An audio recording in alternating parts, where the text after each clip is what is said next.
നമസ്കാരം, പ്രവാസി മലയാളിയിലേക്ക് സ്വാഗതം. യുഎഇയിൽ 351 പേർക്ക് കൂടി COVID-19 സ്ഥിരീകരിച്ചതായും 554 പേർ രോഗമുക്തി നേടിയതായും ആരോഗ്യ രോഗ പ്രതിരോധ മന്ത്രാലയം അറിയിച്ചു. 52,000 പേർക്ക് പരിശോധന നടത്തിയപ്പോഴാണ് ഇത്രയും പേർക്ക് രോഗബാധ കണ്ടെത്തിയത്. ഒരു മരണം റിപ്പോർട്ട് ചെയ്യുകയും ചെയ്തു. യുഎഇയിലെ ആകെ രോഗികളുടെ എണ്ണം ഇതോടെ 58,913 ഉയർന്നു.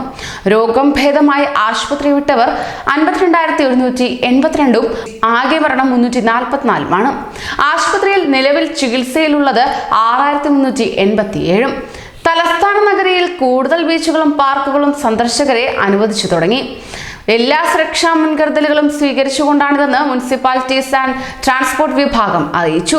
പൊതുസ്ഥലങ്ങളിൽ എത്തുന്നവർ മാസ്ക് ധരിക്കുകയും സാമൂഹിക അകലം പാലിക്കുകയും ചെയ്യണമെന്ന് പൊതുജനങ്ങളോട് നിർദ്ദേശിച്ചു. തെർമൽ ക്യാമറ വഴി സന്ദർശകരുടെ ശരീരോഷ്മാവ് പരിശോധിക്കുകയും ചെയ്യും. സംഘമായെത്തുന്നവർക്ക് കർശന നിബന്ധനകൾ പാലിക്കേണ്ടതുണ്ട്. കൂടിയത് 5 പേരടങ്ങിയ സംഘത്തെ മാത്രമേ അനുവദിക്കുകയുള്ളൂ. ബലിപെരുന്നാൾ അവധി ദിനങ്ങളിലും എല്ലാവരും സുരക്ഷാ മുൻകരുതലുകൾ സ്വീകരിക്കണമെന്നും നിർദ്ദേശിച്ചു.